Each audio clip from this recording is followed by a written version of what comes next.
Hello, welcome to the Two Fat Broker podcast. I'm Ben from Abu Dhabi. Barney from Dubai.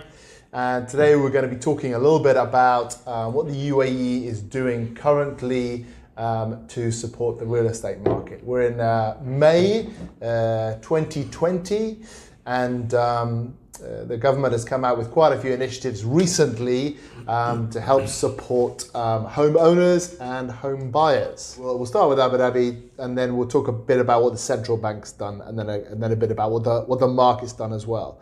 So in Abu Dhabi... keeping it in 5 minutes. Yeah, keeping it, well, not 5 minutes. So in Abu Dhabi, most of what has been done is surrounding fees. Abu Dhabi has scrapped the transfer fee, used to be 2%. Now 0.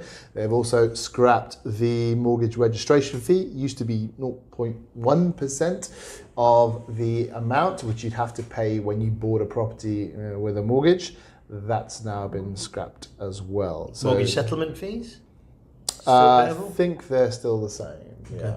Yeah. I think, understandable in this kind of market where the government's trying to get more people to invest money in real estate, then that's where the incentives are going to be on the purchase side, as opposed to anything else like remortgaging or anything. Yeah, makes sense. Makes sense. So on top of that, the UAE central bank has dropped the loan to value ratio required for first time buyers by 5%. Correct. So it's only a first time buyer. So if you're a first time buyer and your property is worth less than 5 million, 15% for Emiratis and 20% for expats. Mm-hmm. And if it's above 5 million, it's 25% for Emiratis and 30% for expats.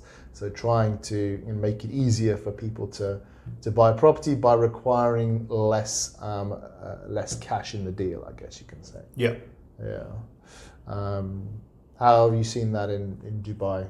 People been excited about that, but nonplussed? I think real estate agents have been very excited about it. But you say obviously in Dubai, a lot of people just buy cash anyway. So it's predominantly a cash market. I think it's more of a regional thing that there's less desire to mortgage property that you own.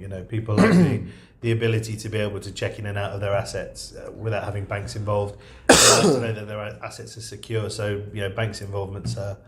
I don't know what it's like in Abu Dhabi, but bank involvements probably account for 50%, which is a hugely low number for a real estate market. Yeah. In Abu Dhabi, most of our business, but I think we work with expats, I say Western expats more, there's a lot of mortgage finance. But I think the market as a whole, actually Abu Dhabi, the municipality brought out a Q1 report this year, the market as a whole, very heavily cash dependent. I think in the first quarter, there were only about 100 mortgages done in Abu Dhabi. 100 mortgages in 3 months, less than one a day. Yeah. How many transactions? How many sales? Something like 20 billion of sales, but 100 mortgages. Wow. Very, very small. Very, very small. Yeah. That action by the UAE bank probably won't, looking at it that way, probably won't do much for the market then. What it does do is put a bit of stress on the banks. It will do something for 50% of the market in Dubai. But I think it would have been better received had we not been going through the current pandemic that we are, where there's a huge amount of uncertainty. So, an additional 5% cash or additional 5% off your deposit isn't really gonna assuage your fears of the market in general right now. So it's a shame. I think it would have been brilliant, had we not been going through what we're going through now.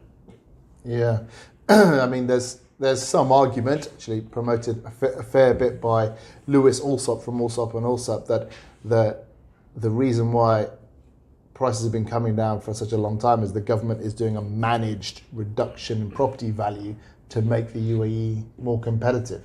That was my idea. That wasn't Lewis's idea. Maybe he stole it off you. I think he definitely stole it off me. But anyway, so that would make sense. So the loan to value ratios actually make sense because you want a lot of cash in the deal because if you're going to bring property prices down, that's going to stress banks because the value of the property is going down. But obviously, if the government was doing that, they wouldn't be able to say it because it would kill the real estate market. Yeah, I mean, I think the government are in a unique position to be able to control the real estate market here when they have vested interest in, certainly with Dubai and Abu Dhabi, with vested interests in the largest developers in the market. So they're in a unique position to be able to do that without having to tell anybody what they're doing. So spoken about what Abu Dhabi's done, what the central bank has done. Now we can talk about a bit about what has happened, sort of just generally speaking, in the market, and that is interest rates have fallen a lot, and that's nothing to do with the UAE. That's coming from the Federal Reserve in the United States. So now you can get, actually Aldar offering some ridiculous 1.99 over 3 to 5 years at the moment, which the market can't match, but the market's still coming out with 2.75 for 1 year or 2.99 fixed for 3. So there's incredibly cheap mortgages out there, and that is used as a device by governments like the Federal Reserve of America, the United States, to try and get people to borrow money to stimulate the economy. Are you seeing that as having any effect? Again, it's hard to see whether any of these things are actually having an effect in a market that has this overriding issue. I'd like to think, yes, it would have had a great effect. And also, if you've got a lot of cash buyers, doesn't make too much. No, but again, let's assume we've got a 50-50 ratio of cash buyers. It's going to benefit half of the market, which is a great thing. And also given what we're going through right now as well, there's a lot of these cash buyers who are now looking at potentially mortgaging their property to release equity. To do with whatever they need to do. So actually, in an economy where cash is king, that you might see more remortgages in that way. We're certainly seeing a lot more remortgages. Really? Okay. Yeah. If people want to free up cash, particularly if we're going to see a recession now, which it looks like we might, then people will be very interested in getting cash, to make investments at the bottom of the market. Yeah, borrow high. Borrow when your assets at its highest. And invest it when equitable assets are at their lowest. Well, yeah, unfortunately, real estate assets are not particularly high in the UAE at the moment. They were. Yeah, historically, compared to historical levels. But yeah, anything else going on in Dubai that the government or the market is doing to try? No, I mean we're seeing a lot of banks playing a role in easing the burden on family homes. I don't know if that's a decree coming from central bank or not, but if you're able to present documentation to prove that your income has been reduced, then they're prepared to reduce your interest rates, reduce your monthly payments. So the banks are actually doing what they can to assist. In terms of mortgages. In terms of mortgages, yeah. In terms of mortgages. Yeah, man. I guess you got two different incentives by the government. One, they want to increase spending, so keep real estate transactions happening, and then two, they want to avoid bankruptcies in companies, but also avoid defaults on mortgages as well. Yeah, the banks have no interest in trying to recoup an asset from somebody who's in default. I've had conversations with quite senior people in the banks, and